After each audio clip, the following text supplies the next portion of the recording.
Hi ಪ್ರಿಯ ಸ್ನೇಹಿತರೆ, welcome back to my channel. ಹೊಸ ಕತೆಗೆ ನಿಮಗೆಲ್ಲರಿಗೂ ಸ್ವಾಗತ. ಶ್ರಾವಣಿಗೆ ಇಬ್ಬರು ಸಹೋದರಿಯರು, ದಿವ್ಯಾ ಮತ್ತು ನಿಧಿ. ಬೆಳಗ್ಗೆ 7 ಗಂಟೆಯ ಅಲಾರಂ ಶಬ್ದಕ್ಕೆ ಎಚ್ಚರಗೊಂಡು ಕುಳಿತಾಗ ಶ್ರಾವಣಿಯ ಕಣ್ಣುಗಳು ಕೆಂಡದಂತೆ ಕೆಂಪಾಗಿದ್ದವು.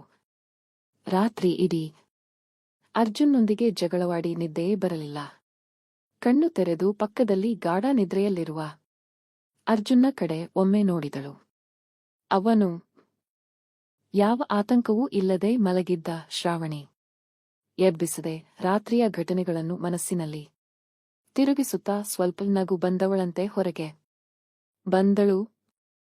ಶ್ರಾವಣಿ ಅರ್ಜುನ್ನನ್ನು ಪ್ರೀತಿಸಿ ಮದುವೆಯಾಗಿದ್ದಳು. ತಂದೆ ಇಲ್ಲ, ಮದುವೆಗೆ 3 ವರ್ಷ ಮೊದಲೇ ತೀರಿಕೊಂಡಿದ್ದರು. ತಾಯಿ ಮತ್ತು ಇಬ್ಬರು ಸಹೋದರಿಯರೊಂದಿಗೆ ಮನೆ ನಡೆಸುವ ಜವಾಬ್ದಾರಿ ಶ್ರಾವಣಿಯ ಭುಜದ ಮೇಲೆ ಬಿದ್ದಿತ್ತು. ಅವಳು ಒಂದು ಖಾಸಗಿ ಕಂಪನಿಯಲ್ಲಿ ಕೆಲಸ ಮಾಡುತ್ತಿದ್ದಳು. ಎತ್ತ ಆಕರ್ಷಕ ಬಣ್ಣ, ಯಾವಾಗಲೂ ನಗುಮುಖ. ಆಫೀಸ್ನಲ್ಲಿ ಎಲ್ಲರ ಗಮನ ಸೆಳೆಯುತ್ತಿದ್ದಳು. ಆದರೆ ಒಳ್ಳೆಯ ವ್ಯಕ್ತಿತ್ವದಿಂದಾಗಿ ಯಾರೂ ಧೈರ್ಯ ಮಾಡಿ ಮಾತಾಡಲು ಹೆದರುತ್ತಿದ್ದರು. ಅರ್ಜುನ್ ಶ್ರಾವಣಿಯನ್ನು ಮೊದಲು ನೋಡಿದ್ದು ಆಫೀಸ್ಗೆ ಬರುವ ದಾರಿಯಲ್ಲಿ. ಪ್ರತಿದಿನ ಅವಳನ್ನು ಹಿಂಬಾಲಿಸುತ್ತಿದ್ದ. ಒಳ್ಳೆಯ ಗಾತ್ರ, ಹ್ಯಾಂಡ್ಸಮ್ ನೋಟ ಹುಡುಗಿಯರು ಅವನ ಹಿಂದೆ ಬೀಳುತ್ತಿದ್ದರು. ಆದರೆ ಅವನ ಕಣ್ಣಿಗೆ ಬಿದ್ದಿದ್ದು ಶ್ರಾವಣಿ ಮಾತ್ರ. ಶ್ರಾವಣಿಗೂ ಅವನ ಮೇಲೆ ಇಷ್ಟ ಬಂದಿತ್ತು. ಒಂದು ದಿನ ಅರ್ಜುನ್ ಧೈರ್ಯ ತಂದು, ನಿನ್ನನ್ನು ನೋಡಿದ ದಿನದಿಂದ ನನ್ನ ಮನಸ್ಸು ನಿನ್ನಲ್ಲೇ ಇದೆ ಎಂದು ಪ್ರಪೋಸ್ ಮಾಡಿದ. ಶ್ರಾವಣಿ ಮೊದಲು ಆಶ್ಚರ್ಯದಿಂದ ನಿಂತಳು, ನಂತರ ಮುಗುಳ್ನಗೆ ತೋರಿಸಿ ಹೊರಟು ಹೋದಳು. ಅವನ ನೇರ ಮಾತು, ಧೈರ್ಯ ಅವಳ ಮನಸ್ಸಿಗೆ ಇಷ್ಟವಾಗಿತ್ತು. ಮರುದಿನ ದಾರಿಯಲ್ಲಿ ಶ್ರಾವಣಿ ಸ್ವಲ್ಪ ನಗು ಕೊಟ್ಟಳು. ಅರ್ಜುನ್ ಹಿಂದೆಯೇ ಬಂದು, ಇವತ್ತು ಸಂಜೆ ಮೋಡಿ ಸಂಭೋಗ ವಶೀಕರಣ ಸ್ಪೆಷಲಿಸ್ಟ್, ವಶೀಕರಣಕ್ಕೋಸ್ಕರನೇ ಕರೆ ಮಾಡಿ. ಮಹಾಕಾಳಿ ತಾಂತ್ರಿಕ ಪೀಠಂ, ಶ್ರೀ ಮಹಾ ಅಘೋರ ತಪಸ್ವಿ. ನಿಮ್ಮ ಪ್ರೀತಿಯನ್ನ ಮರಳಿ ಪಡೆಯಬೇಕೇ? ನಿಮ್ಮ ಪ್ರೀತಿಯನ್ನ ಮನೆಯಲ್ಲಿ ಒಪ್ಪುತ್ತಿಲ್ಲವೇ?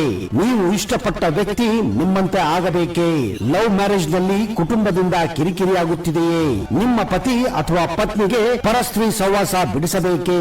ಇಲ್ಲಿದೆ ಶಾಶ್ವತ ಪರಿಹಾರ. ವಶೀಕರಣ ಮತ್ತು ಶತ್ರು ಮುತ್ತಿಗೆಗೆ ಓಪನ್ ಚಾಲೆಂಜ್. ನಿಮ್ಮ ಕೆಲಸ ಕೇವಲ 2 ಗಂಟೆಯಲ್ಲಿ ಶಾಶ್ವತ ಸಮಾಧಾನ ಇಲ್ಲಿದೆ. ಕೆಲಸ ಆಗದಿದ್ದಲ್ಲಿ ನಿಮ್ಮ ಹಣ ವಾಪಸ್. ಗುಪ್ತ ಅಘೋರ ವಾಮ ಪದ್ಧತಿಯಿಂದ ಇಲ್ಲಿ ಶಾಶ್ವತ ಪರಿಹಾರ ಗ್ಯಾರಂಟಿ. ಸ್ಕ್ವೇರ್ ಪಾರ್ಕ್ನಲ್ಲಿ ಭೇಟಿಯಾಗೋಣವೆ ಎಂದು ಕೇಳಿದ. ಶ್ರಾವಣಿ ಒಪ್ಪಿಕೊಂಡಳು. ಆ ದಿನ ಆಫೀಸ್ನಿಂದ ಬೇಗ ಬಂದು ಪಾರ್ಕ್ಗೆ ಹೋದಳು. ಇಬ್ಬರೂ ಬೆಂಚ್ನಲ್ಲಿ ಕುಳಿತು ಮಾತಾಡತೊಡಗಿದರು. ಪಕ್ಕದ ಪೊದೆಯಲ್ಲಿ ಒಂದು ಜೋಡಿ ಆತ್ಮೀಯವಾಗಿ ಆಲಿಂಗಿಸಿಕೊಂಡಿದ್ದರು. ಅದನ್ನು ನೋಡಿ ಶ್ರಾವಣಿಗೆ ನಾಚಿಕೆಯಾಯಿತು. ಒಳಗೆ ಒಂಥರ ಆಸೆ ಜಾಗೃತವಾಯಿತು. ಅರ್ಜುನ್ ತನ್ನ ಕೈ ಅವಳ ಕೈಯ ಮೇಲೆ ಇಟ್ಟು ಹಿಸುಕಿದ. ಶ್ರಾವಣಿ, ಹೋಗೋಣ ಎಂದು ಎದ್ದಳು. ಅರ್ಜುನ್ ಅವಳನ್ನು ಮನೆ ಬಳಿ ಡ್ರಾಪ್ ಮಾಡಿದ. ಅಂದಿನಿಂದ ಫೋನ್ನಲ್ಲಿ ಗಂಟೆಗಟ್ಟಲೆ ಮಾತು. ಶ್ರಾವಣಿ ತನ್ನ ಮನೆಯ ಕಷ್ಟಸುಖಗಳನ್ನೆಲ್ಲ ಅರ್ಜುನ್ಗೆ ಹಂಚಿಕೊಳ್ಳುತ್ತಿದ್ದಳು. ಒಂದು ದಿನ ಫೋನ್ನಲ್ಲಿ ಅರ್ಜುನ್, ನಾವಿಬ್ಬರೂ ಒಮ್ಮೆ ಆತ್ಮೀಯವಾಗಿ ಒಡನಾಡೋಣವೇ ಎಂದು ಕೇಳಿದ. ಶ್ರಾವಣಿ ಹೆಚ್ಚಿ, ಅದು ಮದುವೆಯ ನಂತ ಈಗ ಬೇಡ ಎಂದಳು. ಅರ್ಜುನ್ ಬೇಡಿಕೊಂಡ, ಒತ್ತಾಯ ಮಾಡಿದ. ಶ್ರಾವಣಿ ಒಪ್ಪಲಿಲ್ಲ. ಕೋಪದಲ್ಲಿ ಫೋನ್ ಕಟ್ ಮಾಡಿದ. ರಾತ್ರಿ ಇಡೀ ಶ್ರಾವಣಿ ನಿದ್ದೆ ಮಾಡಲಿಲ್ಲ. ಎಷ್ಟೇ ಆದರೂ ನಾಳೆಯೇ ಮದುವೆ ಆಗ್ತೀವಿ ಅಲ್ವೇ ಎಂದು ತನ್ನೊಳಗೆ ನಿರ್ಧರಿಸಿ, ನಿನ್ನ ಇಷ್ಟ ನೀನು ತೀರಿಸಿಕೊಳ್ಳಬಹುದು ಎಂದು ಮೆಸೇಜ್ ಮಾಡಿದಳು. ಅರ್ಜುನ್ ತಕ್ಷಣ ಕಾಲ್ ಮಾಡಿ ಪ್ಲಾನ್ ಮಾಡಿದರು. ಮರುದಿನ ಬೆಳಗ್ಗೆ ಶ್ರಾವಣಿ ಸುಂದರವಾಗಿ ಸಿದ್ಧಳಾಗಿ ಅರ್ಜುನ್ನ ಬೈಕ್ನಲ್ಲಿ ಹೋದಳು. ಅವನ ಗೆಳೆಯನ ಖಾಲಿ ಫ್ಲಾಟ್ಗೆ ಕರೆದೊಯ್ದ, ಬಾಗಿಲು ಲಾಕ್ ಮಾಡಿದ. ಶ್ರಾವಣಿಯನ್ನು ಕಂಡೊಡನೆ ಅರ್ಜುನ್ ತಡೆಯಲಾಗದೆ ಸೊಂಟಕ್ಕೆ ಕೈ ಹಾಕಿ ಎಳೆದುಕೊಂಡು ತಬ್ಬಿಕೊಂಡ. ಆಲಿಂಗನದಲ್ಲಿ ಇಬ್ಬರೂ ಮುಳುಗಿದರು. ಕಣ್ಣು ಮುಚ್ಚಿಕೊಂಡು ನಿಂತ ಶ್ರಾವಣಿಯನ್ನು ಹಾಸಿಗೆಗೆ ಕರೆದೊಯ್ದ. ಆ ದಿನ ಇಬ್ಬರೂ ಒಬ್ಬರಿಗೊಬ್ಬರು ಸಂಪೂರ್ಣ ಒಡನಾಡಿದರು. ನಂತರ ನಾವಿಬ್ಬರೂ ಈಗಲೇ ಮದುವೆಯಾಗೋಣ ಎಂದು ಶ್ರಾವಣಿ ಕೇಳಿದಳು. ಅರ್ಜುನ್ ಒಪ್ಪಿದ. ಅವರ ಮದುವೆ ಒಂದು ಒಳ್ಳೆಯ ಮುಹೂರ್ತದಲ್ಲಿ ನೆರವೇರಿತು. ಸಂತೋಷದ ಸಂಸಾರ ಶುರುವಾಯಿತು.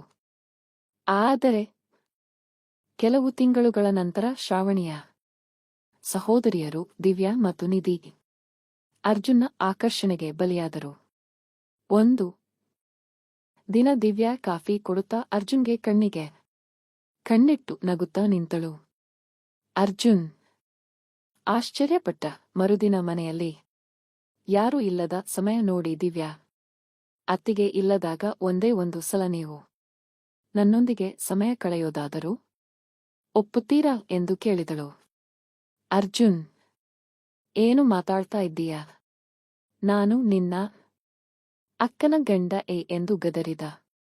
ದಿವ್ಯಾ, ಇಷ್ಟವಿಲ್ಲದಿದ್ದರೆ ಬಿಡಿ, ನನ್ನ ದಾರಿ ನನಗೆ ಎಂದು ಕೋಪದಿಂದ ಹೋದಳು. ಅಂದಿನಿಂದ ದಿವ್ಯಾ ಅವಕಾಶ ನೋಡಿ ಅರ್ಜುನ್ನನ್ನು ಒಲಿಸಿಕೊಳ್ಳುತ್ತಿದ್ದಳು. ಒಂದು ದಿನ ಶ್ರಾವಣಿ ಕುಟುಂಬ ಸಮೇತ ಶಾಪಿಂಗ್ಗೆ ಹೋಗಿದ್ದಾಗ ಮನೆಯಲ್ಲಿ ಅರ್ಜುನ್ ಮತ್ತು ದಿವ್ಯಾ ಮಾತ್ರ. ದಿವ್ಯಾ ಸುಂದರ ಡ್ರೆಸ್ನಲ್ಲಿ ಕಾಫಿ ತಂದು ಕುಡೀರಿ ಅಣ್ಣನೇ ಎಂದು ಕಣ್ಣು ಹೊಡೆದಳು. ಅರ್ಜುನ್ ಇಲ್ಲಿ ಇಡುವೆ ಎಂದ. ದಿವ್ಯಾ ಕಪ್ ಇಟ್ಟು ನಾನೇ ಕುಡಿಸಲೇ ಎಂದು ಮಾದಕವಾಗಿ ಕೇಳಿದಳು. ಅರ್ಜುನ್ಗೆ ಒಳಗೆ ಏನೋ ಕರೆಂಟ್ ಹರಿಯಿತು. ದಿವ್ಯಾ ಒಮ್ಮೆಲೆ ಅವನನ್ನು ಎಳೆದು ತಬ್ಬಿಕೊಂಡಳು. ಅರ್ಜುನ್ ತಡೆಯಲಾಗದೆ ಅವಳನ್ನು ಗಟ್ಟಿಯಾಗಿ ಹಿಡಿದು ಆಲಿಂಗಿಸಿದ. ಇಬ್ಬರೂ ಒಂದಾಗಿ ಆತ್ಮೀಯ ಕ್ಷಣಗಳನ್ನು ಕಳೆದರು. ಅದನ್ನು ಗಮನಿಸದೆ ನಿಧಿ ಮನೆಗೆ ಬಂದು ಎಲ್ಲವನ್ನೂ ನೋಡಿಬಿಟ್ಟಳು. ಆಘಾತವಾಯಿತು.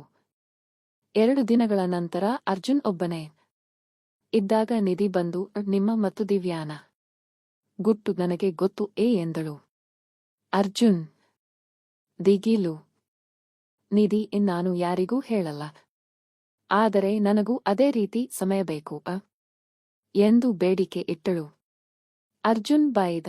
ಆದರೆ ನಿಧಿ ಬ್ಲ್ಯಾಕ್ಮೇಲ್ ಮಾಡಿದಳು. ಒಂದು ದಿನ ಶ್ರಾವಣಿ ತನ್ನ ಗೆಳತಿಯ ಮದುವೆಗೆ ಹೋಗಬೇಕಾಯಿತು. ನಿಧಿ, ನನಗೆ ತಲೆನೋವುವೆ ಎಂದು ಸುಳ್ಳು ಹೇಳಿ ಮನೆಯಲ್ಲೇ ಉಳಿದಳು. ಅರ್ಜುನ್ನನ್ನು ಒತ್ತಾಯಪಡಿಸಿ ಏಕಾಂತ ಪಡೆದಳು. ಸೀರೆಯಲ್ಲಿ ನಿಧಿಯ ಸೌಂದರ್ಯ ನೋಡಿ ಅರ್ಜುನ್ ದಂಗಾಗಿ ನಿಂತ. ಊಟ ಮಾಡಿಸಿ ನಂತರ ಇಬ್ಬರೂ ಆತ್ಮೀಯವಾಗಿ ಒಡನಾಡಿದರು. ಇದು ಆಗಾಗ ನಡೆಯತೊಡಗಿತು. ದಿವ್ಯಾಯುನಿಧಿ ಇಬ್ಬರೂ ಅರ್ಜುನ್ಗಾಗಿ ಜಗಳವಾಡತೊಡಗಿದರು.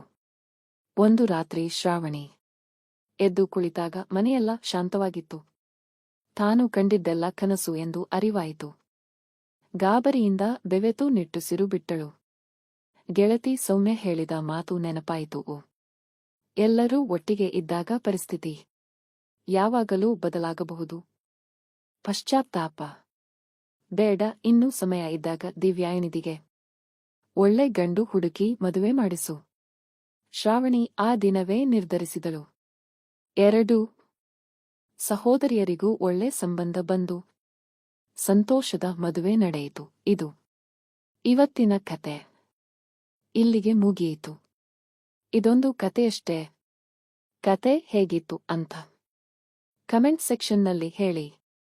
ನನ್ನ ಚಾನೆಲ್ಗೆ ಹೊಸಬ್ಬರು ಆಗಿದ್ರೆ ಸಬ್ಸ್ಕ್ರೈಬ್ ಮಾಡಿಕೊಂಡು ಪಕ್ಕದಲ್ಲಿರುವಂತಹ ಬೆಲ್ ಐಕಾನ್ನ ಕ್ಲಿಕ್ ಮಾಡಿಕೊಂಡು ಆಲ್ ಆಪ್ಷನ್ ಸೆಲೆಕ್ಟ್ ಮಾಡಿಕೊಳ್ಳಿ. ಓಕೆನಾ? ಮತ್ತೊಮ್ಮೆ ಮೀಟ್ ಮಾಡೋಣ ಮತ್ತೊಂದು ರೋಚಕವಾಗಿರುವಂತಹ ಕತೆ ಜೊತೆಗೆ.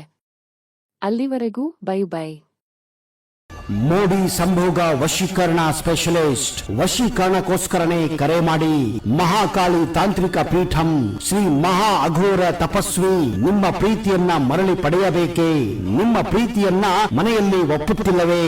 ನೀವು ಇಷ್ಟಪಟ್ಟ ವ್ಯಕ್ತಿ ನಿಮ್ಮಂತೆ ಆಗಬೇಕೇ? ಲವ್ ಮ್ಯಾರೇಜ್ ನಲ್ಲಿ ಕುಟುಂಬದಿಂದ ಕಿರಿಕಿರಿಯಾಗುತ್ತಿದೆಯೇ? ನಿಮ್ಮ ಪತಿ ಅಥವಾ ಪತ್ನಿಗೆ ಪರಸ್ತ್ರೀ ಸಹವಾಸ ಬಿಡಿಸಬೇಕೇ? ಇಲ್ಲಿದೆ ಶಾಶ್ವತ ಪರಿಹಾರ. ವಶೀಕರಣ ಮತ್ತು ಶತ್ರು ಮುತ್ತಿಗೆಗೆ ಓಪನ್ ಚಾಲೆಂಜ್. ನಿಮ್ಮ ಕೆಲಸ ಕೇವಲ 2 ಗಂಟೆಯಲ್ಲಿ ಶಾಶ್ವತ ಸಮಾಧಾನ ಇಲ್ಲಿದೆ. ಕೆಲಸ ಆಗದಿದ್ದಲ್ಲಿ ನಿಮ್ಮ ಹಣ ವಾಪಸ್. ಗುಪ್ತ ಅಘೋರ ವಾಮ ಪದ್ಧತಿಯಿಂದ ಇಲ್ಲಿ ಶಾಶ್ವತ ಪರಿಹಾರ ಗ್ಯಾರಂಟಿ.